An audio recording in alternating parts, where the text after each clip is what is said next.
Muy buenos días para todos.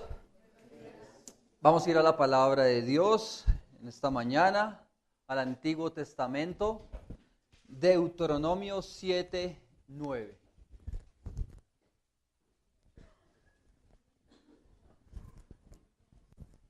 Deuteronomio 7:9.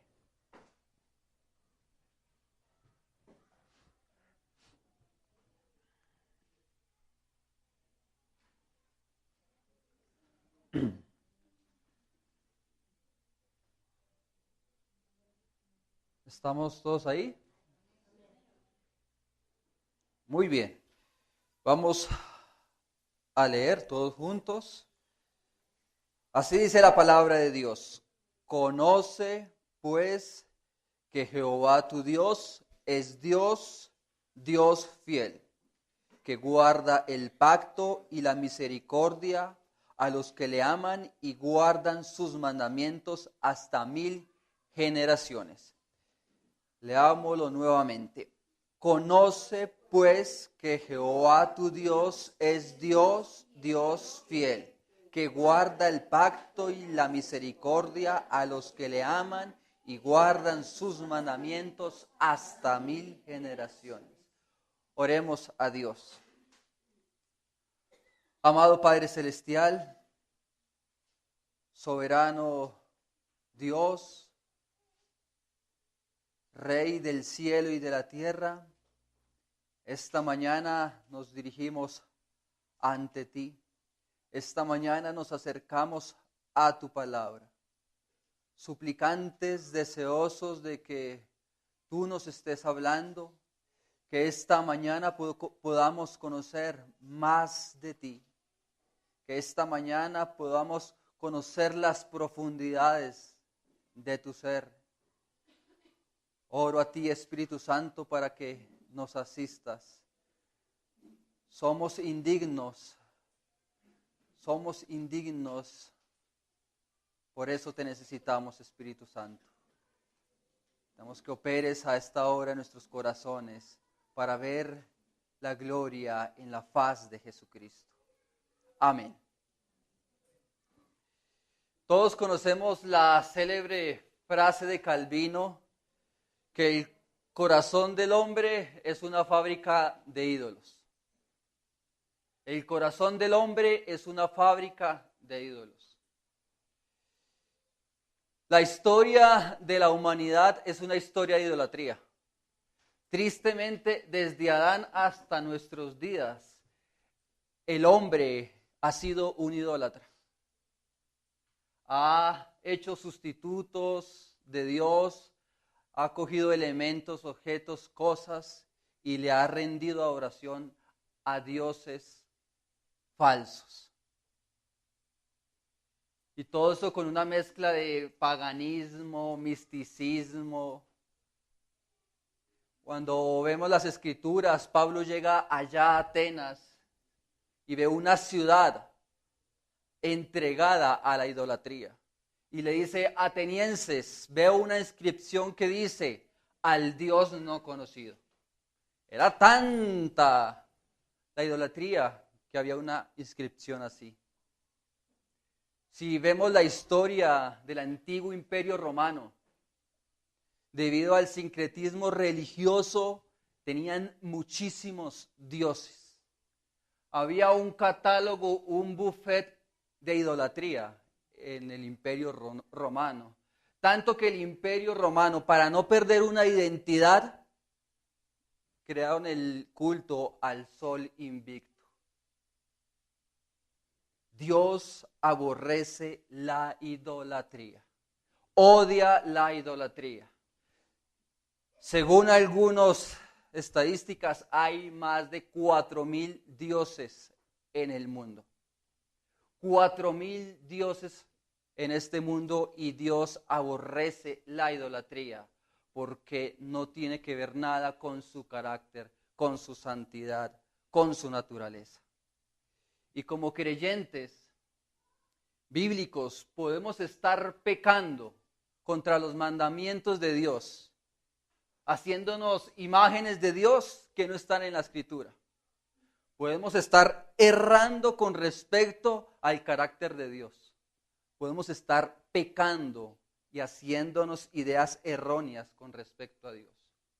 Por eso, como iglesia bíblica, necesitamos ir a la idea correcta de Dios en las Escrituras. La idea correcta en las Escrituras para no caer en lo que cayó la historia de la humanidad. Dice A.W. Tozer, un Dios engendrado de las sombras de un corazón caído, naturalmente no será una verdadera semejanza del Dios verdadero.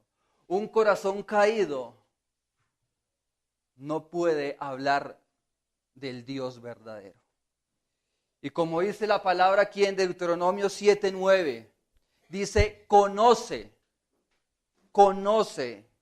Y este conocer no es algo intelectual, algo informativo. La palabra aquí en el original hebreo es yadá, que nos da una connotación de conocer de cercanía, conocer familiarmente. Dice un diccionario que es yadá, conocer por experiencia, conocer cercanamente. Y esta misma palabra Shadá se utiliza cuando Adán conoció a Eva en Génesis 4:1. Un conocimiento íntimo, un conocimiento personal es el que debemos tener nosotros con el Dios verdadero. De esa manera, la teología propia, la doctrina de Dios no son conceptos. La verdadera teología de Dios es vivencial y práctica, y es lo que nos invita a las Escrituras. Vivencial y práctica. A lo largo de estos años como iglesia hemos visto algunos atributos de Dios, la santidad, este año también la santidad, la justicia, la ira. Pero todos esos atributos que hemos conocido, hermanos, nos debe llevar es a conocer a Dios personalmente. No son conceptos. La justicia en la Escritura no es un concepto, es una persona. La verdad en las Escrituras no es un concepto, es una persona. La santidad no es un concepto, es una persona. Y así podemos numerar todos los atributos. No son conceptos, no son términos. ¿Qué es la verdad?, preguntó Pilato. ¿Qué es la verdad? Y Jesús no dijo nada. Pero Pilatos tenía la verdad encarnada al frente de él. Y no halló delito en él. Jesús es la verdad encarnada. Debemos conocer la persona de Cristo. Ese es el llamado que debemos tener. Dice nuestro texto, conoce pues que Jehová tu Dios, Dios fiel. Vamos a estar hoy conociendo un poco más del atributo de Dios, de esa perfección de Dios, la fidelidad de Dios. Vamos a hacer tres cosas. Lo primero es el uso de la palabra fidelidad en las Escrituras. Segundo, algunos aspectos importantes de la fidelidad de Dios. Y por último, vamos a ver un ejemplo de la fidelidad de Dios. El uso de la palabra fidelidad en las Escrituras, algunos aspectos de la fidelidad de Dios y por último, una ilustración de la fidelidad de Dios. El uso de esta palabra. Andrei, por favor. Para los que alcanzan a ver, hay una familia de palabras en la Escritura que tienen que ver con la fidelidad de Dios. La primera que vemos en pantalla es Amán. Dios es Amán, un ser confiable, ser fiable. También en el hebreo, en el Antiguo Testamento, encontramos la palabra emunah. Dios es estabilidad, Dios es firmeza. Encontramos la palabra enet, que es veraz seguridad. Encontramos la palabra amén, que es la transliteración al latín de lo que nosotros decimos amén, que significa verdad. Dios es amén. Ya en el Nuevo Testamento, en el griego, encontramos la palabra pistos, 62 veces en el Nuevo Testamento, que significa digno de confianza. Esta es una familia de palabras que se encuentra en la Escritura a la hora de hablar de fidelidad. Haciendo este estudio de palabras, podemos definir que la fidelidad de Dios es. La fidelidad de Dios quiere decir que Él siempre es veraz y que hará con firmeza lo que ha dicho y cumplirá lo que ha prometido, porque solo Él es digno de confianza. Es veraz, es firme, cumple porque solo es digno de confianza. Eso es la fidelidad según las Escrituras. Paul Washer utiliza una ilustración a la hora de hablar de la fidelidad de Dios, que es una columna fuerte sobre el cual descansa un edificio. Eso es la fidelidad de Dios. Es una de las innumerables perfecciones de Dios. Es un atributo esencial a la naturaleza de Dios, la fidelidad. Dios no puede ser infiel porque va en contra de su naturaleza. Dios no es infiel. Él no se puede negar a sí mismo, como dice Timoteo, porque Él es fiel. Dios no puede ni quiere hacer algo en contra de su carácter. Salmo 89:8, dice: Oh Jehová, Dios de los ejércitos, ¿quién como tú? Poderoso es Jehová, y tu fidelidad te rodea. Él por naturaleza es fiel, pero su fidelidad también lo rodea. Él está vestido de fidelidad. Como iglesia, como pueblo de Dios, necesitamos conocer y entender que la fidelidad hace parte de su carácter divino.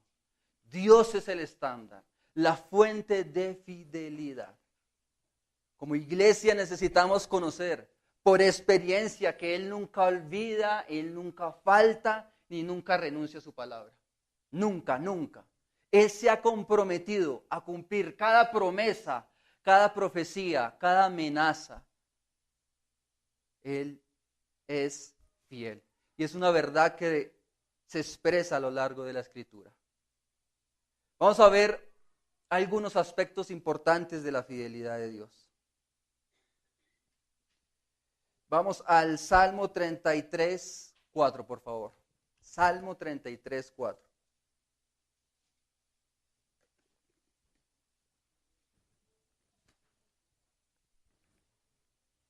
¿Quién lo quiere leer?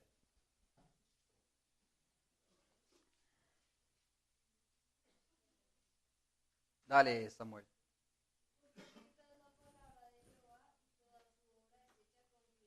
Toda su obra es hecha con fidelidad. Primero vamos a ver en los aspectos de la fidelidad de Dios, es que la fidelidad de Dios es divina. Es divina. No hay imperfección en la fidelidad de Dios. La fidelidad es pura y no adulterada. La fidelidad de Dios no mejora, no es intermitente, es una fidelidad absoluta, no es a veces sí y a veces no.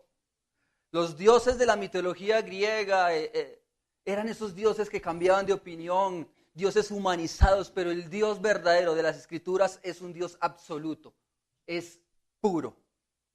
No es fiel por conveniencia a Dios. Nosotros buscamos a Dios a veces por conveniencia. El pueblo de Israel, cuando estaba oprimido por las naciones vecinas, ¿qué hacía? Ahí sí buscaban al profeta y a Dios. Pero después de que dejaba la opresión por las naciones vecinas, ¿qué hacía? Volvían a sus dioses. La fidelidad de Dios no es humana, es divina, es pura. No es alcahueta, no se tuerce, es concreta la fidelidad de Dios. Como hemos dicho, de los atributos de Dios dependen unos a otros. La fidelidad de Dios depende del atributo del amor, de la bondad, la justicia y la misericordia.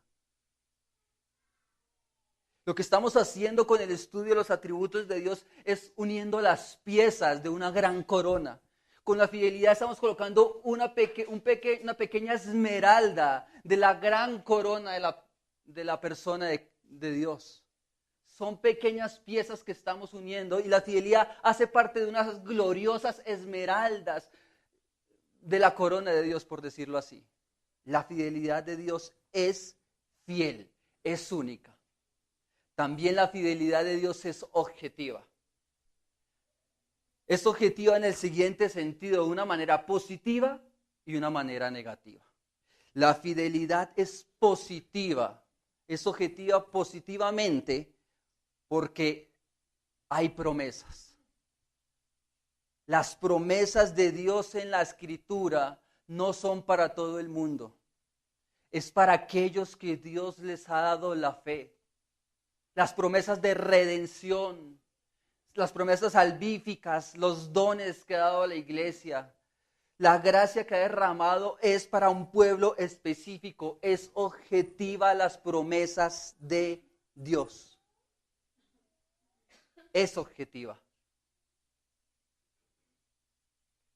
Dice 2 Corintios 1:20, porque todas las promesas de Dios son en el sí y amén. ¿Por medio de quién? De nosotros, para la gloria de Dios. Una fidelidad objetiva hacia su pueblo escogido. Cada uno de nosotros somos recipientes de la fidelidad de Dios. Somos recipientes de la fidelidad de Dios. Pablo en Romanos 9 utiliza una ilustración. Unos vasos de honra y otros de deshonra. Hay unos vasos de honra en que Dios derrama misericordia, fidelidad sobre esos vasos. ¿Para qué? Para hacer notoria las riquezas de su gloria. Eso es objetivo. Es importante entender que Dios es fiel, no porque cumpla todos nuestros caprichos. Él es fiel porque cumple todo lo que dice en su palabra. Todo el consejo de su palabra. Dice un autor en su libro El movimiento de los carismáticos heridos. Dice que algunos falsos creyentes se creen víctimas porque Dios los engañó. Se sienten engañados porque se le prometieron ciertas promesas en este movimiento de palabra de fe. Y que Dios no fue fiel. Se sienten engañados, son víctimas de ese sistema de palabra de fe. Están heridos, pero Dios no les prometió nada a ellos. Dios no les prometió nada a ellos porque no son sus hijos.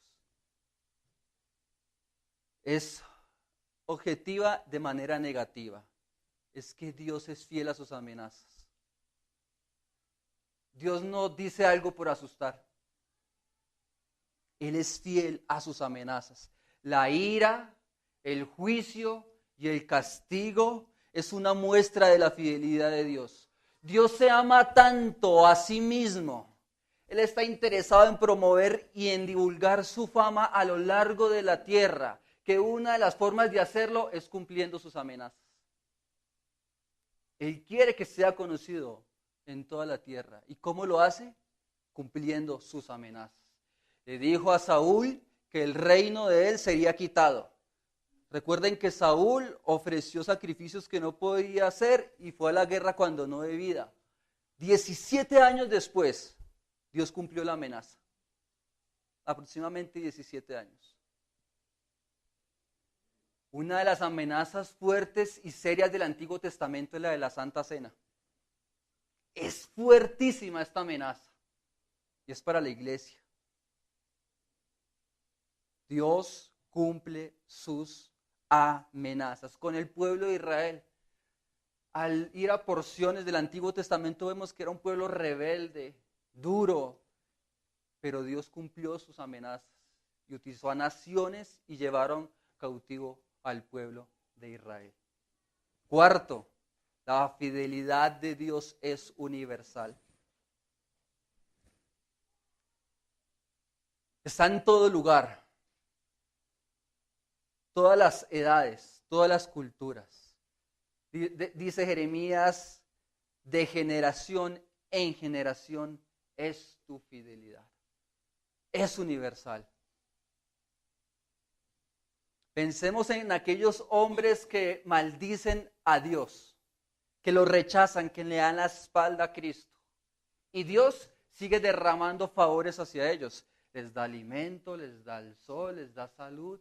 Hay una gracia común hacia ellos, porque hay una fidelidad universal. Después del diluvio, allá en Noé, Dios prometió no volver a destruir la tierra. Y hay una promesa en Génesis 8:22. Mientras exista la tierra, no cesarán la siembra y la siega, el frío y el calor, el verano y el invierno, el día y la noche. Es fiel. Esto es una fidelidad universal, una fidelidad ejemplificada en la gracia común hacia los pecadores. Cada año que pasa es una prueba de que Dios es fiel para con el universo. También vemos en las Escrituras que la fidelidad de Dios no es diminutiva, no es pequeña. La fidelidad de Dios en las Escrituras es superlativa. Los autores de los Salmos dicen, tu fidelidad alcanza hasta las nubes, no hasta el techo. Tu fidelidad alcanza hasta las nubes. La fidelidad en el Salmo 17:2 es para siempre. Aquí en Deuteronomio 7:9 es hasta 1000 generaciones. 1000 generaciones llega la fidelidad de Dios. Vemos también que la fidelidad de Dios es iluminadora. Iluminadora. En este mundo oscuro, que es cambiante e inseguro, donde todo se desbarata, donde los hombres defraudan, engañan, el creyente posee un ancla firme y se llama la fidelidad de Dios. En medio de tanta mentira hay un destello y es la fidelidad de Dios. Es iluminadora, donde todo el mundo engaña. Dios es fiel. Es un refugio para el cristiano eso. Que todo lo que dice en la Escritura es veraz, es un refugio para el cristiano. Lo comparo con el Antiguo Testamento, había unas ciudades de refugio. Después de que el pueblo se instauró en la tierra prometida, había una ciudad de refugio para aquel que había cometido un delito grave contra su hermano. Si no era culpable, podía ir a la ciudad de refugio y estar ahí. Así es la fidelidad de Dios, un refugio para cada uno de nosotros. Inclusive para hombres pecadores, la fidelidad de Dios es un refugio, sabiendo que hay perdón en Cristo. Es iluminadora la fidelidad de Dios. Ana no podía tener hijos y fue en el momento indicado de Dios, no fue antes ni después en que tuvo un hijo. Fue iluminadora la fidelidad de Dios. Fiel es el que prometió. Hemos visto que la fidelidad de Dios es divina, la fidelidad de Dios es objetiva, en promesas y en amenazas, es universal y es iluminadora. Quiero que veamos un ejemplo de la fidelidad de Dios. Abundan evidencias en la Escritura, pero vamos a ir a Génesis capítulo 15.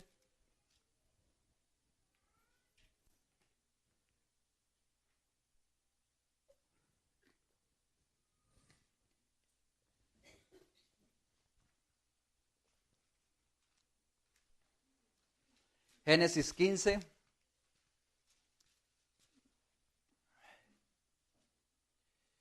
Déjeme contextualizar para llegar al punto y deseo que Dios nos ayude para poder entender esta porción de de la palabra y a lo que quiero llegar. Dios llamó a Abraham, ¿verdad? Lo llamó de la tierra de Ur de los Caldeos. Le hizo 3 promesas a Abraham. Una, la simiente, que le iba a dar una descendencia. 2, que le iba a dar una tierra donde iba a heredar. Y que iba a ser bendición y bendición a las demás naciones. 3 promesas que le hizo a Abraham. Abraham sale con su esposa Sara y con su sobrino Lot de Harán y van para la tierra prometida. Pero hay hambre en la tierra y pasan por Egipto. Después de eso, Abraham y su ganado crece, que se tiene que separar de Lot, ¿verdad? Lot coge hacia Sodoma y Abraham coge a sentido contrario, que es la tierra prometida. Estando Lot, su sobrino, en Sodoma hay guerra y llevan prisionero a Lot. Abraham se entera que su sobrino ha sido capturado y enfrenta una emboscada y rescata a su sobrino Lot. Llegamos al capítulo 15. Mencioné el capítulo 12, 13 y 14. Llegamos al capítulo 15. Dice el versículo 1, después de estas cosas. ¿Qué cosas? Después de la guerra de Abraham derrotó a 4 reyes para capturar, rescatar a Lot. Y quiero que nos pongamos en la situación de Abraham. Dios le prometió un hijo, pero no tiene el hijo todavía. Su único familiar es Lot y está en Sodoma. Ahora, estamos en un periodo de guerras. Estos 4 reyes que él derrotó podrían buscar venganza. Abraham tiene miedo. ¿Y qué dice el versículo 1? No temas, Abraham, yo soy tu escudo y tu galardón será sobremaneramente grande. Abraham tiene miedo y él le dice, yo soy tu escudo, te daré una recompensa. Versículo 2 y 3. Y respondió a Abraham, Señor Jehová, ¿qué me darás siendo así que ando sin hijo? Y el mayordomo de mi casa es ese Damaseno Eliezer. ¿Qué me darás? Versículo 3. Dijo también Abraham, mira que no me has dado prole, y aquí que será mi heredero un esclavo nacido en mi casa. La pregunta del versículo 2 y 3 es, ¿qué me darás? No tengo hijo. Sí, yo soy tu escudo, dice el Señor, pero Abraham está diciendo, ¿pero qué me vas a dar? No tengo hijo, tengo un esclavo. No me has dado heredero. ¿Cómo puede cumplirse la promesa de heredar una tierra si no tiene con quién habitar? Estoy sin hijo. Dios, no me has dado hijo. Versículo 4 y 5, la palabra vino a él palabra de Jehová diciendo, no te heredará sino un hijo tuyo será el que te heredará. No es el esclavo.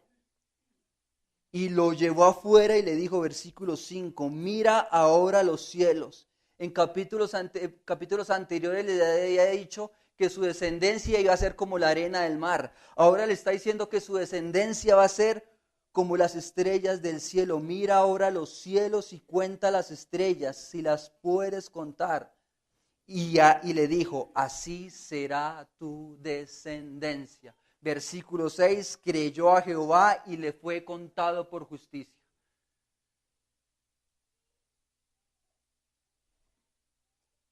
Creyó a esa promesa. Abraham creyó.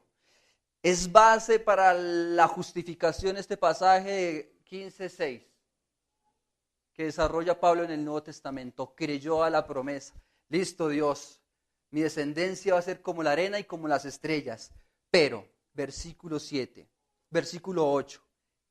Y él respondió, Señor Jehová, ¿en qué conoceré que la he de heredar? Señor, quiero una garantía. Quiero más información a que esa promesa es cierta. Creo, pero busco mayor seguridad, preguntó Abraham. Y llegamos al versículo 9. En adelante vemos que Dios hace un pacto con Abraham. Hace un pacto, una ceremonia especial, extraordinaria, para confirmar que lo que él le había prometido a Abraham se iba a cumplir.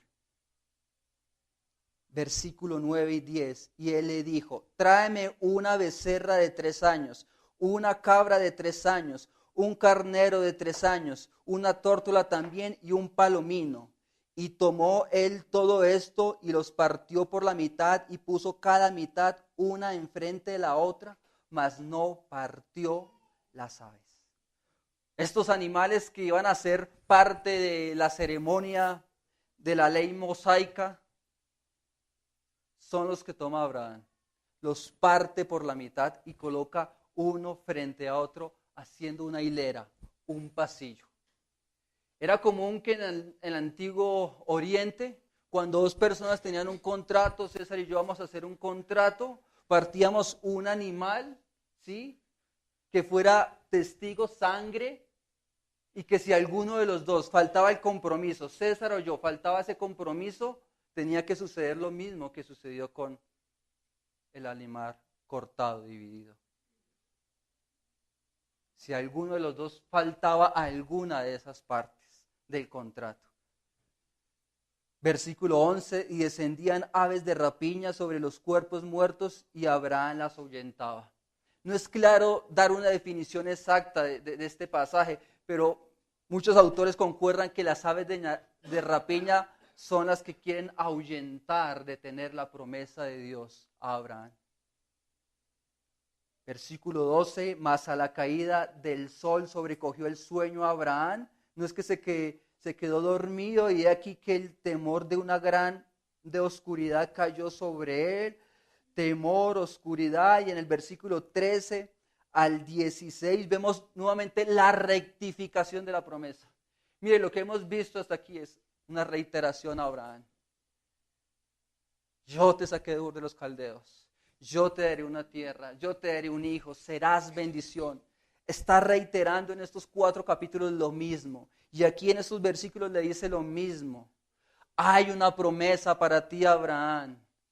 Le da algunas noticias de que el pueblo va a ser cautivo por los egipcios 400 años. Y llegamos al punto, versículo 17. Y sucedió que puesto el sol y ya oscurecido, se veía un horno humeante y una antorcha de fuego que pasaba por entre los animales divididos.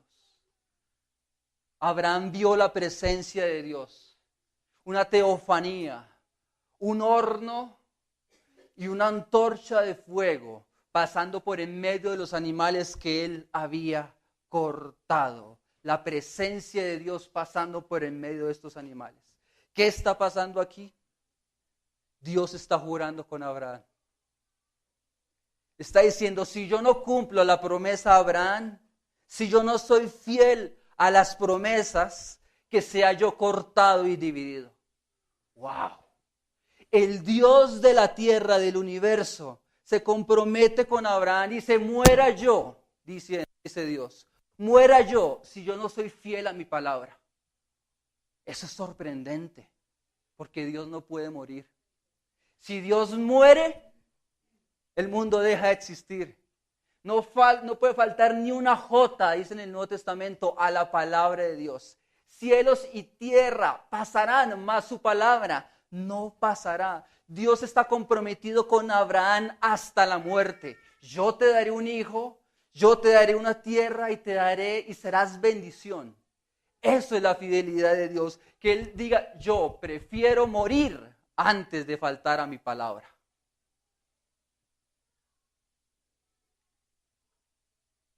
Que Él sea cortado como los animales si no es fiel. Por amor a su nombre, a su reputación, a la gloria de Dios, Él prometió ser fiel. Dios no puede morir. Hermanos, Dios no puede mentir. Dios no puede violar su propia naturaleza. Lo que estamos viendo aquí en Génesis 15 es una muestra gráfica visual, dramática de la fidelidad de Dios. Dios no puede ser infiel. Es imposible que Dios muera. Él se está maldiciendo, diga, muera yo si falto a mi palabra. Lo interesante también del relato es que Abraham no pasó por en medio del pasillo. Solo pasó Dios. Las promesas dadas a la iglesia, a Abraham, a su pueblo, no dependen de nosotros. Dependen de Dios, porque Dios fue el que pasó por en medio del pasillo. Él ha hecho un pacto con nosotros. Mejor que el de Abraham. Dice Hebreos 10, un nuevo y mejor pacto con nuevas promesas. ¿Y cuál es ese mediador? Es el cuerpo de Cristo. ¿Cuál es la garantía para nosotros hoy como cristianos que Dios es fiel? Es la sangre del Cordero. El éxito de Dios no depende de nuestros fracasos. Él prometió y Él va a cumplir. ¿Su fe desfallece? Él hará cumplir su palabra. Yo estaré con ustedes hasta el fin del mundo. Los que lloran recibirán consolación. Los de limpio corazón verán a Dios porque Él es fiel. Él nos librará de la tentación. El pan nuestro vamos a tener todos los días porque Él es fiel. Él conoce nuestras necesidades. Abraham estaba a punto de colocarle la daga a su hijo y Dios fue fiel. Que apareció un cordero, un carnero. Dios es fiel. Vamos a Éxodo más adelante 2:24.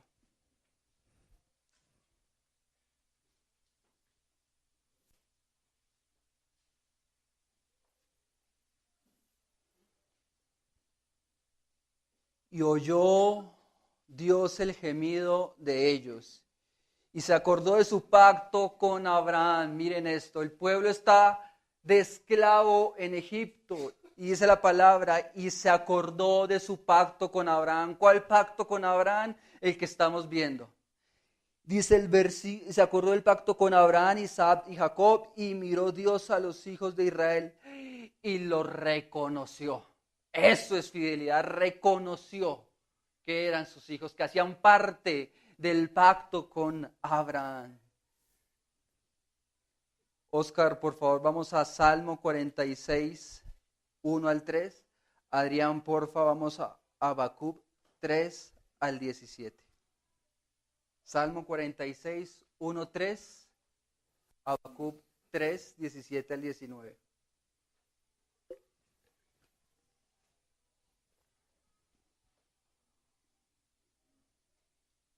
Salmo 46, 1, 3.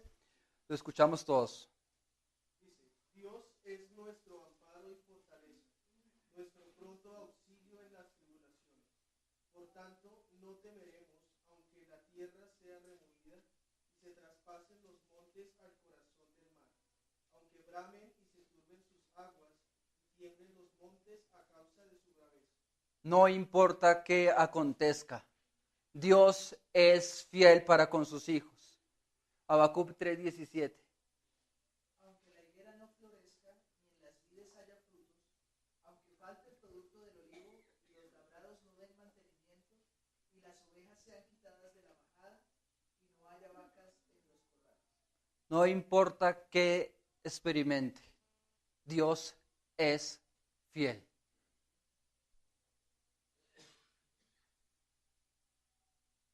Dios es fiel con sus hijos. A Abraham le dijo, yo soy tu escudo. A David le dijo, yo soy tu pastor. A Jacob le dijo, yo soy tu redentor que vive. A Pedro le dijo, yo edificaré la iglesia. Dios es fiel. Fue fiel con Abraham. Le prometió todo a Abraham. Abraham no conoció la tierra prometida. La vio desde lejos. Pero fue fiel con Abraham. Abraham con lo único que estaba en la tierra se quedó con una cueva, una tumba de Manré. Es lo único que tuvo. Pero Abraham entendió una cosa, dice Hebreos 11:10, porque esperaba la ciudad que tiene fundamentos, cuyo arquitecto y constructor es Dios. Abraham tenía una esperanza en ese Dios fiel. Él no esperaba una tierra física. Abraham pensaba que era eso, pero se dio cuenta que Dios tenía más que eso. Una ciudadanía celestial. ¿Se siente abandonado? Usted no está abandonado. Sus experiencias no alteran el carácter revelado de Dios. Lo que usted esté pasando no altera el decreto, no altera la fidelidad de Dios. Veamos 3 conclusiones con respecto a la fidelidad de Dios. Conocer este atributo de Dios debe perfeccionar nuestra alabanza. Conocer los atributos de Dios deben perfeccionar nuestra alabanza. Usted debe perfeccionar su alabanza personal. Debemos perfeccionar nuestra alabanza congregacional. No puede ser la misma. Si usted cree que los atributos que hemos visto de Dios son ciertos, debemos ser obedientes y debe producir en el creyente mayor adoración, mayor entrega, mayor fidelidad. El conocimiento del Dios verdadero debe producir humillación. Debe producir mayor dependencia de Dios. Debe aumentar nuestra oración en la iglesia. Debe aumentar nuestra entrega. Segundo, Él es fiel, nosotros somos infieles. Somos infieles. Podemos dejar de orar, de leer las escrituras y nos da lo mismo. Somos infieles. Examinémonos.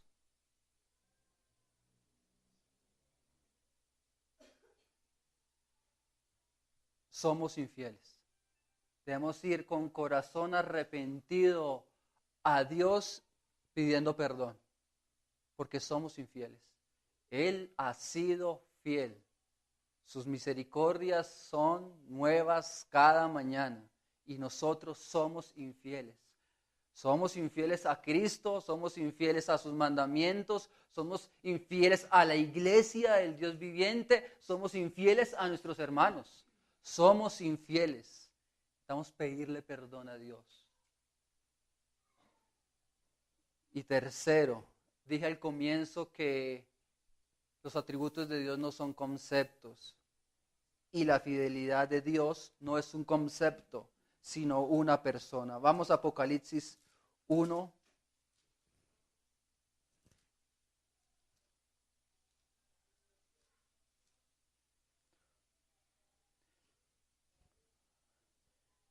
La fidelidad no es un concepto, es una persona. Apocalipsis 1:5 dice, y de Jesucristo, el testigo fiel, el primogénito de los muertos y el soberano de los reyes de la tierra, al que nos amó y nos lavó de nuestros pecados con su sangre y nos hizo reyes y sacerdotes para Dios su Padre, a él sea gloria e imperio por los siglos de los siglos. Amén. Jesucristo, el testigo fiel. La mayor demostración de la fidelidad de Dios es que haya venido Jesucristo a la tierra. Esa es la mayor muestra de fidelidad, porque ha cumplido ese plan de redención prometido desde los antepasados. Génesis 3:15. Prometió un Salvador y ese Salvador ya está aquí. Emmanuel, Dios con nosotros. Qué demuestra de fidelidad. Dios con nosotros. Dios está con su pueblo. Dios está con su iglesia. Juan, yo les doy vida eterna. No perecerán. Nadie las arrebata de mi mano. Es fidelidad. Nada nos va a arrebatar de la mano de Dios. Cristo tabernaculizó en nosotros. ¡Wow! Pecadores indignos y Cristo hace tabernáculo en nosotros, morada en nosotros. ¡Qué muestra de fidelidad! ¡Qué muestra de fidelidad! Abraham necesitaba redención, él era débil. Cuando a los 90 años que iba a tener un hijo, ¿qué hizo? Él se rió. Buscó una opción de tener hijo con la cría de Agar. Abraham necesita redención. Nosotros necesitamos redención. Damos la fidelidad de Dios por medio de Jesucristo.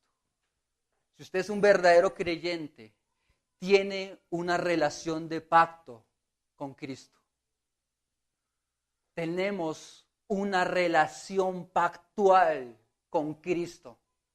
Nada lo rompe, nada lo daña, nada vence esa relación de pacto que usted tiene con Cristo. Ninguna circunstancia puede disolver ese contrato que usted tiene con Cristo.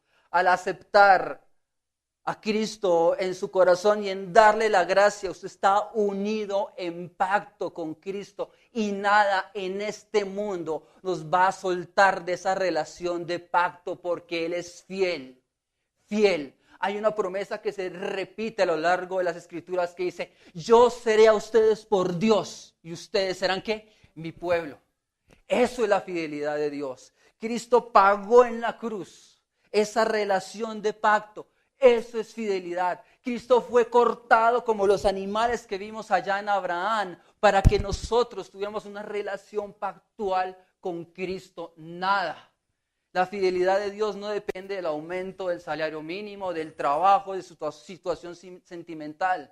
No, su relación con Cristo depende en lo que Él ha prometido en las Escrituras. Yo seré a ustedes por Dios. Ustedes serán mi pueblo. Eso es relación de pacto. Y no hay nada en este mundo que rompa esa relación filial entre Cristo y su iglesia. Nada. Nada, nada, nada. Otra cosa importante, si usted no está en relación con Cristo en pacto, Dios es fiel con sus amenazas. El llamado es para que entremos en relación pactual con Cristo. Si usted no está en el pacto, usted está fuera del pacto y Dios cumple sus amenazas porque es fiel Dios en cumplirlas. Esto es la relación de pacto que tenemos con Dios. ¿Qué hemos visto entonces la mañana de hoy? Que la fidelidad de Dios es que Él es veraz, firme y cumplirá lo que ha prometido.